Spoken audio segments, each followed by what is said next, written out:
नीट UG application form भरत असताना ज्या विद्यार्थ्याचा फोटो आधार कार्ड सोबत मॅच झालेला नव्हता अशा विद्यार्थ्याला NTAने ॲनेक्सर 6 भरून घेण्यास आणि त्यावर आपल्या कॉलेजच्या हेडमास्टरची किंवा प्रिन्सिपलची स्टॅम्प आणि सही घेण्यास सांगितलेलं होतं आणि ते सर्टिफिकेट पुन्हा ॲप्लिकेशन फॉर्मला त्या ठिकाणी अपलोड करण्याच्या सूचना केलेल्या होत्या। आता एक्झाम हॉलवर एक्झामच्या दिवशी ह्या ॲनेक्सर 6 घेऊन जाण्याची आवश्यकता आहे का? कोणत्या विद्यार्थ्याला ॲनेक्सर 6 ची गरज पडणार आहे याविषयी डिटेल इन्फॉर्मेशन आपण आजच्या व्हिडिओमध्ये पाहणार आहोत। नमस्कार, मी अंकुश पाटील, तुम्ही पाहताय श्री छत्रपती अकॅडमी पुणेचं यूट्यूब चॅनल।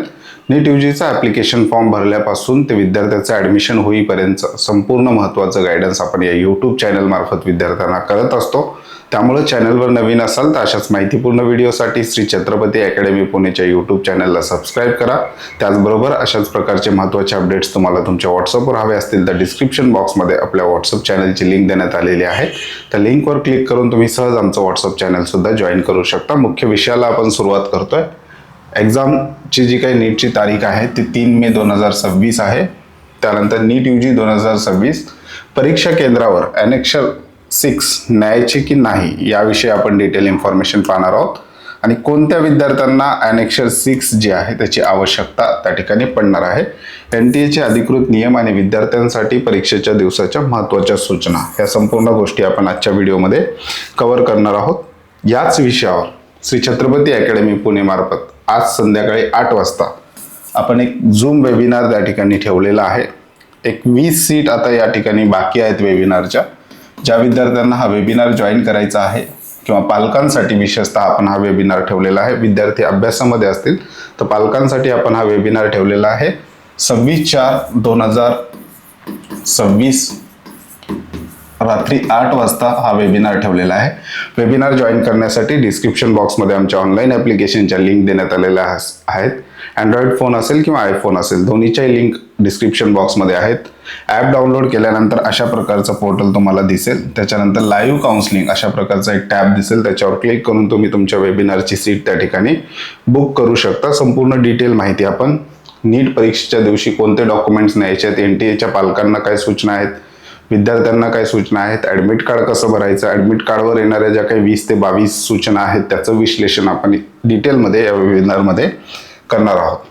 सध्याचा सर्वात मोठा जो काही संभ्रम आहे विद्यार्थ्यांचा, हा प्रश्न बरेचसे विद्यार्थी विचारताना सुद्धा आपल्याला पाहायला मिळतात की फॉर्म भरताना लाईव्ह फोटो आणि आधार कार्डवरील फोटो मॅच झाला नाही। बऱ्याचशा विद्यार्थ्यांचा नीट यूजी ॲप्लिकेशन फॉर्म भरत असताना यावर्षी लाईव्ह फोटो आपल्याला कॅप्चर करायचा होता।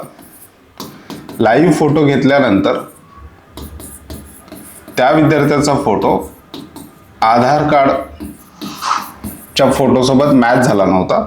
मग त्याच्यावर तात्पुरता उपाय म्हणून NTAने ॲनेक्सर 6 आपल्या इन्फॉर्मेशन बुलेटिनमध्ये दिलेलं होतं आणि ते ॲनेक्सर 6 त्या ठिकाणी विद्यार्थ्याला, ज्या विद्यार्थ्यांचा फोटो मॅच झालेला नाही अशा विद्यार्थ्यांना त्याच ठिकाणी ॲप्लिकेशन फॉर्मच्या त्याच ठिकाणी जे काय आहे ॲनेक्सर 6 जे आहे किंवा त्याला आपण फोटो व्हेरिफिकेशन सर्टिफिकेट म्हणजेच ॲनेक्सर 6 अशा प्रकारचा फॉर्मॅट त्या ठिकाणी विद्यार्थ्याला डाउनलोड करण्यासाठी आलेला होता। फोटो व्हेरिफिकेशन सर्टिफिकेट इथून डाउनलोड केल्यानंतर विद्यार्थ्याला एक अशा प्रकारचा फॉर्म त्या ठिकाणी भेटायचा आणि या ठिकाणी विद्यार्थ्याचा लाईव्ह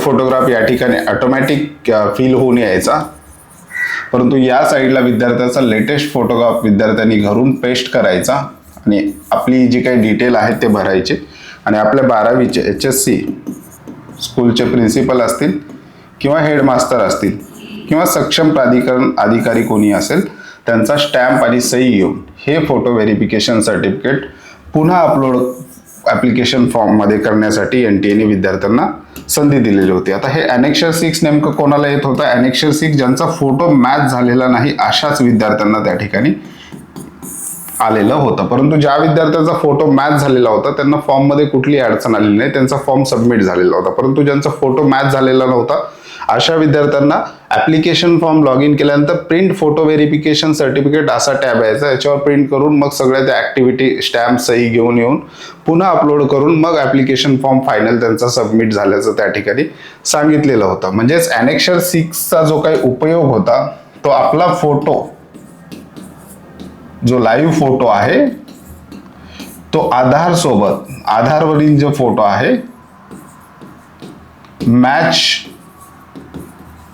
न झाल्यामुळे आपल्याला फोटो व्हेरिफिकेशन देण्यासाठी एक अशा प्रकारची सुविधा एनटीएने यावर्षी दिलेली होती आणि अशाच विद्यार्थ्यांना ॲनेक्शर 6 जे आहे याची आवश्यकता त्या ठिकाणी पडलेली होती. आता हेच ॲनेक्शर 6 विद्यार्थ्याला एक्झामच्या दिवशी आवश्यक आहे का हे सुद्धा डिटेल पाहणार आहोत. डिटेल ॲनेक्शर 6 विषय एनटीएच्या इन्फॉर्मेशन ब्रोशरमध्ये सुद्धा दिलेला आहे की फोटो मॅच न झाल्यामुळं तुम्हाला तुमचं फोटो व्हेरिफिकेशन करावं लागेल. आता मोठा प्रश्न 3 मे रोजी परीक्षा केंद्रावर जाताना हे मूळ ओरिजिनल ॲनेक्शर 6 सोबत नेणे सक्तीचे आहे का याविषयी बघूया. एनटीएचा नियम काय सांगतो? एनटीएचा नियम सांगतो याचा सोपा अर्थ, एनटीएने आपल्या इन्फॉर्मेशन बुलेटिन मध्ये जी काही माहिती दिलेली आहे किंवा ब्रोशरमध्ये जी काही माहिती दिलेली आहे, मूळ उद्देश ब्रोशरमधील नियमानुसार ॲनेक्शर 6 चा उद्देश फक्त ॲप्लिकेशन फॉर्म कन्फर्म करण्यासाठी होता, फक्त अपलोड करायला सांगितलेलं होतं. सत्य परिस्थिती, ज्यांचा आधार फोटो मॅच होत नाही त्यांना फॉर्म भरताना ते फक्त अपलोड करायचे होते. एनटीएने परीक्षा केंद्रावर हे सोबत आणण्याची कोणतीही सक्ती केली नाही. पूर्ण इन्फॉर्मेशन बुलेटिन जरी वाचलं तर त्याच्यामध्ये ॲनेक्शर 6 एक्झामला घेऊन या असं एनटीएने सांगितलेलं नव्हतं. ॲनेक्शर 6 ची गरज ज्यांचा फोटो मॅच झालेला नव्हता त्यांना सुद्धा होती आणि ज्या विद्यार्थ्यांनी आधार व्यतिरिक्त इतर आयडेंटिटी प्रूफ फॉर्म भरताना दिलेला होता, मग पॅन कार्ड असेल किंवा 12वीचं हॉल तिकीट असेल, वेगवेगळ्या गोष्टी वापरून विद्यार्थ्यांनी रजिस्ट्रेशन केलेलं होतं. परंतु एनटीएने पुन्हा आधार व्हेरिफिकेशनसाठी सुद्धा विद्यार्थ्यांना संधी दिलेली होती. ज्या विद्यार्थ्यांनी आधार व्यतिरिक्त इतर आयडेंटिटी प्रूफ वापरलेला होता त्यांच्यासाठी सुद्धा ॲनेक्शर 6 ची आवश्यकता होती. परंतु एक्झाम हॉलवर म्हणजे आता विद्यार्थ्यांचे फॉर्म सबमिट झालेले आहेत, सिटी इंटिमेशन स्लिप आलेले आहेत. आता ॲनेक्शर 6 एक्झाम हॉलवर आणण्याची कुठली सक्ती एनटीएने त्या ठिकाणी इन्फॉर्मेशन बुलेटिन मध्ये दिलेले नाही. परीक्षा केंद्रावर काय नेणे बंधनकारक आहे? आपलं ॲडमिट कार्ड जे एनटीए आता आपल्याला देईल, त्याच्यानंतर एक जास्तीचा पासपोर्ट साईज फोटो जो आपल्याला अटेंडन्स सीटवर त्या ठिकाणी घेऊन जायचा. ॲडमिट कार्डवर सुद्धा काही गोष्टी आपल्याला घरून भरून घेऊन जायच्या. ॲडमिट कार्डवर सुद्धा आपल्याला एक पोस्ट कार्ड साईज फोटो, आपला थंब, साईन वगैरे इत्यादी गोष्टी. ॲडमिट कार्ड कसं भरायचं हे आपण आपल्या वेबिनारमध्ये कव्हर करणार आहोत. त्या व्यतिरिक्त एक पासपोर्ट साईज फोटो आपल्याला घेऊन जायचा आहे अटेंडन्स सीटसाठी. त्याच्यानंतर पोस्ट कार्ड साईज फोटो जो आहे तो आपल्याला ॲडमिट कार्डवरच पेस्ट करावा लागला. मूळ आणि वैध ओळखपत्र हे मात्र ओरिजिनल आपल्याला घेऊन जायला. आपल्या ओळखीचा पुरावा जो काही तुम्ही घेऊन जाणार आहे, विशेषतः आधार कार्ड बरेचसे विद्यार्थी त्या ठिकाणी घेऊन जाणार आहेत, तर ओरिजिनल आधार कार्ड, पॅन कार्ड जे ओळखीचा पुरावा आपल्याला सोबत ठेवायचा. एनटीएच्या इन्फॉर्मेशन बुलेटिन मध्ये ते सुद्धा ते दिलेलं आहे की आपल्याला सोबत काय काय घेऊन जायचं. Printed copy of admit card, download for NTA website with passport size photograph, same as uploaded on the application form pasted on it. म्हणजे ॲप्लिकेशन फॉर्मवर जशा प्रकारे आपण फोटो अपलोड केलेला होता सेम तसाच फोटो जो आहे तो आपल्याला अटेंडन्स सीटसाठी सोबत ठेवायचा आहे. 1 पासपोर्ट साईज फोटोग्राफ अटेंडन्ससाठी तेच सांगितलेलं आहे. 1 post card size photograph, any one of the authorise photo ID, कुठलं तरी एक मूळ आपला जे आयडेंटिफिकेशनचा पुरावा म्हणून घेऊन जायचं आहे. याच्यामध्ये पॅन कार्ड आहे, ड्रायव्हिंग लायसन आहे, वोटर आयडी आहे, पासपोर्ट आहे, आधार कार्ड आहे, DigiLocker oblique APAAR ID हे मात्र आपल्याला ओरिजिनल ठेवायचं आहे सोबत. त्याच्यानंतर certificate of physically limitation to write and PWD, बाकी पीडब्ल्यूडी कॅन्डिडेटसाठी जिल्हा रुग्णालयाचा पीडब्ल्यूडी सर्टिफिकेट. त्याचबरोबर पीडब्ल्यूडी विद्यार्थ्यांनी जर स्क्राईबची मागणी केली असेल, मदतनीस त्यांना पेपर लिहिण्यासाठी किंवा OMR सीट भरण्यासाठी आवश्यकता त्यांनी दाखवली असेल, त्याचे डिटेल जर त्यांनी भरलेले असतील तर स्क्राईबचे डिटेल संदर्भातले जे काही डॉक्युमेंट आहेत ते सोबत ठेवायचे. तेवढे डॉक्युमेंट विद्यार्थ्यांना सोबत घेण्याच्या एनटीएने सूचना केलेल्या आहेत. संपूर्ण स्लाइडमध्ये ॲनेक्शर 6 बाबत किंवा घेऊन या ॲनेक्शर 6 अशी कुठलीही सूचना एनटीएने त्या ठिकाणी केलेली नाही. पण एक प्रॅक्टिकल सेफ साईट स्ट्रॅटेजी म्हणून आपण काय करू शकतो? एनटीएने सक्ती केली नसली तरी ऐनवेळी परीक्षा केंद्रावर गोंधळ नको. अनेक विद्यार्थ्यांच्या आधार कार्डवर खूप लहानपणीचा फोटो असू शकतो. जर